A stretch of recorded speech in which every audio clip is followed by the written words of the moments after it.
आज हम हिंदी अनिवार्य में आरो पुस्तक में संकलित कवि दुष्यंत कुमार द्वारा रचित साये में धूप में संकलित गज़ल का अध्ययन करेंगे। इसमें हम सबसे पहले कवि दुष्यंत कुमार के परिचय के बारे में जानेंगे। कवि दुष्यंत कुमार का जन्म सन 1933 राजपुर नवादा गांव उत्तर प्रदेश। इनकी प्रमुख रचनाएं हैं सूर्य का स्वागत, आवाज़ों के घेरे, साये में धूप, जलते हुए वन का वसंत। ये इनकी कविता है।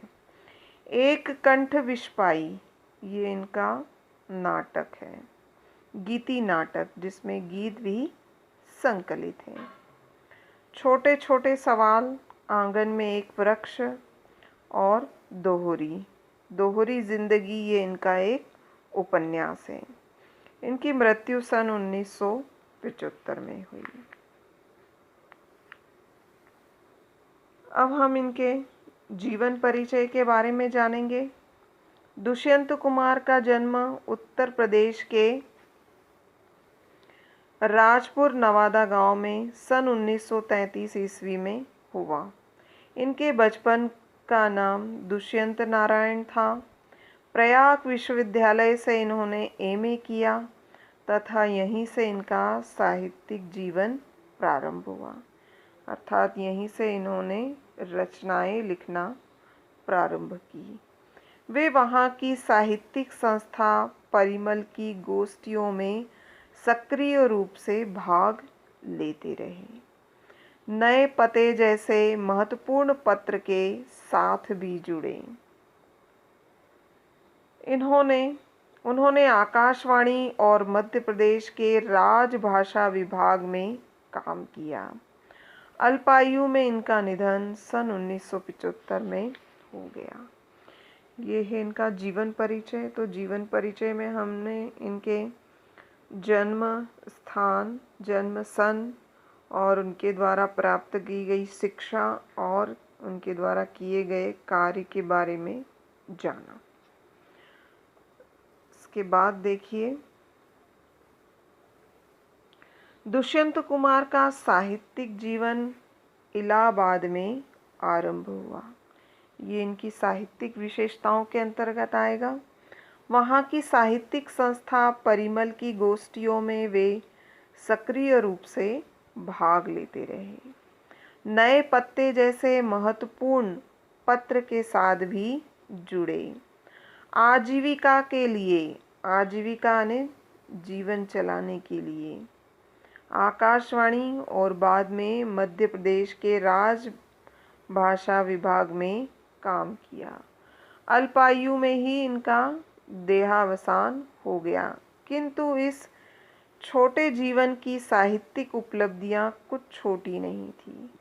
यद्यपि बहुत कम उम्र में उनका निधन हो गया, लेकिन इतने छोटे से जीवन में उन्होंने जो कुछ भी साहित्य के क्षेत्र में उपलब्धियां प्राप्त की थी वह कम नहीं थी।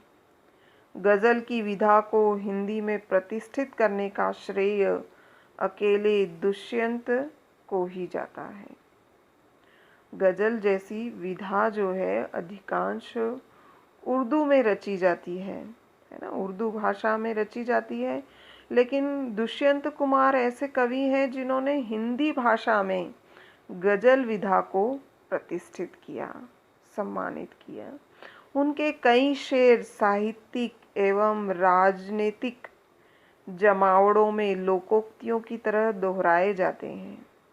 उनके द्वारा जो शेर रचित किए गए हैं वे साहित्य के क्षेत्र में हो या राजनीति के क्षेत्र में है या भीड़ में हो, लोग लोकोक्ति के रूप में उनके शेर का प्रयोग करते हैं। साहित्यिक गुणवत्ता से समझौता न करते हुए भी दुष्यंत ने लोकप्रियता के नए प्रतिमान कायम किए। एक कंठ विस्पाई शीर्षक गीति नाट्य हिंदी साहित्य की एक महत्वपूर्ण एवं बहु प्रशंसित कृति है।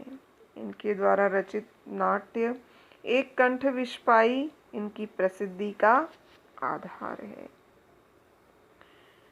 अब यहाँ पर कवि दुष्यंत कुमार के द्वारा जो गज़ल है वह उनकी रचना साये में धूप से संकलित है।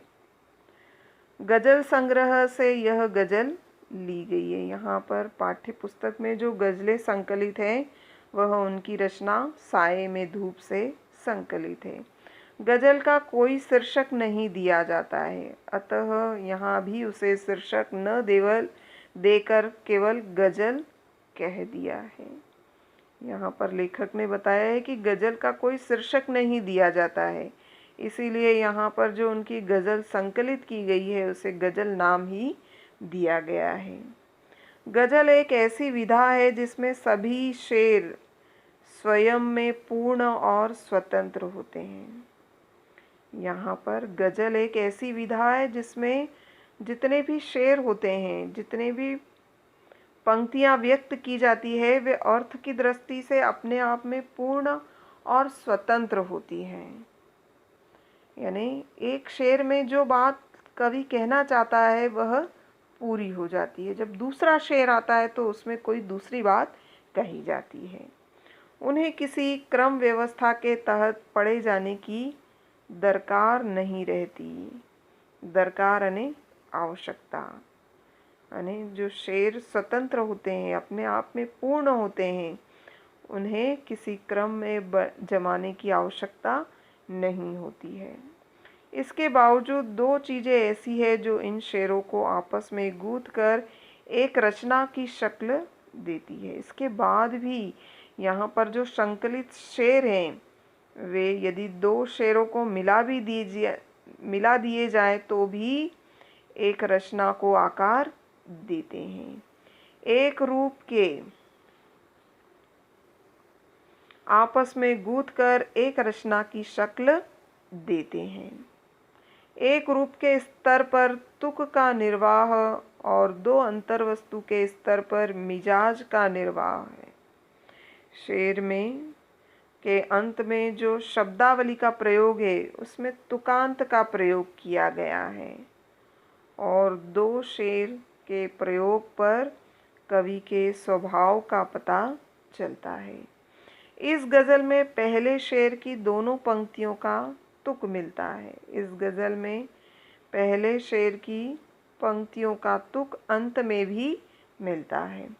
उसके बाद सभी शेरों की दूसरी पंक्ति में उस तुक का निर्वाह होता है।